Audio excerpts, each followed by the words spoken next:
भारत में एक ऐसा मंदिर है जिसके गोल गलियारों में आज भी तंत्र की रहस्यमय शक्तियां गूंजती हैं। एक ऐसी जगह जिसे कभी ज्योतिष, गणित और तंत्र मंत्र की शिक्षा का सबसे बड़ा और गुप्त केंद्र माना जाता था। आज यहाँ रात में परिंदा भी पर नहीं मारता। इस मंदिर का असली रहस्य इसकी दीवारों, खम्भों और पत्थरों में नहीं बल्कि उन 64 योगिनियों की कहानी में छिपा है जिन्हें ये मंदिर समर्पित है। आखिर कौन है ये 64 योगिनियां?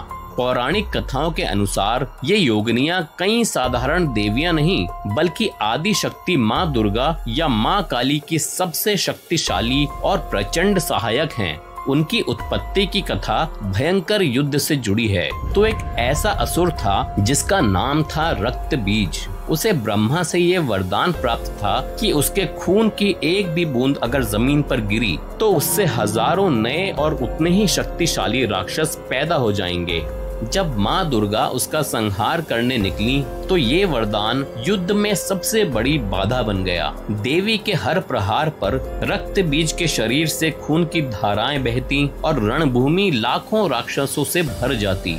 उसे हराना लगभग असंभव हो गया। तब देवी ने अपनी शक्तियों से 64 योगिनियों की एक सेना बनाई। इन योगिनियों ने अपनी जीभ फैलाकर युद्ध भूमि में रक्त बीज के शरीर से निकलती खून की हर बूंद को जमीन पर गिरने से पहले ही पी लिया और इस तरह उस दैत्य का अंत संभव हुआ।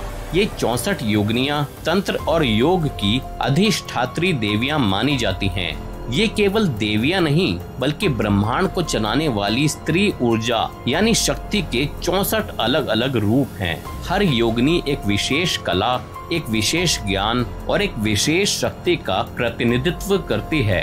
कोई संगीत की देवी है तो कोई युद्ध की, कोई सम्मोहन के स्वामिनी है तो कोई रोगों का नाश करने वाली। इन सभी को एक साथ साध लेने का अर्थ था ब्रह्मांड की पूरी शक्तियों पर अधिकार पा लेना।